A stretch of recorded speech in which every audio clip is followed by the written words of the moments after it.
परिसीमन जी। की जो फिलहाल जो 90 सीटों की बात करते हैं हरियाणा में, आपके अनुसार या आपका जो आकलन क्या कहता है कि भाई हरियाणा में कितनी सीटें और हो सकें? देखो, जो पिछला परिसीमन हुआ था उसके बाद से हरियाणा में जनसंख्या खूब बढ़ी है। बिल्कुल ठीक है, हरियाणा के कुछ एक शहर तो ऐसे हैं जिसमें पता ही नहीं कितने के बढ़ गए।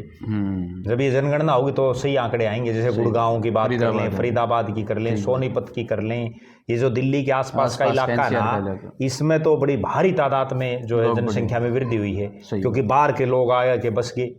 ठीक है, अब जो लग रहा है और जो सूचनाएं मिल रही हैं उसके मुताबिक हरियाणा में 10 से और 14 लोकसभा होने की संभावनाएं हैं। अच्छा।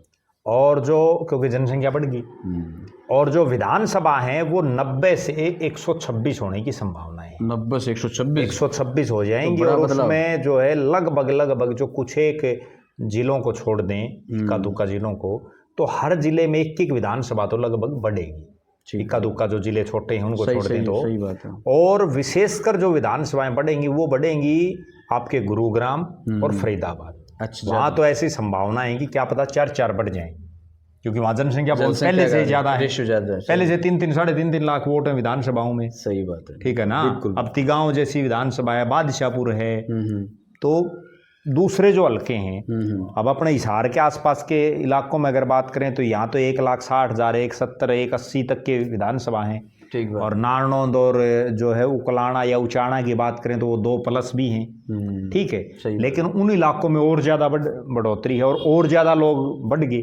सही बात। ठीक है, बिल्कुल। तो उस लिहाज से ऐसा लग रहा है कि शहरी सीटें भी बढ़ेंगी, क्योंकि पहले अक्सर हम देख रहे हैं जैसे बहुत से शहरों की अगर हम जिक्र करें तो उनमें क्या है कि शहर है, उसके साथ साथ ग्रामीण एरिया भी है। सही बात है। अब जैसे हांसी नया जिला बन गया, अब उसमें शहर है और गांव भी बहुत हैं।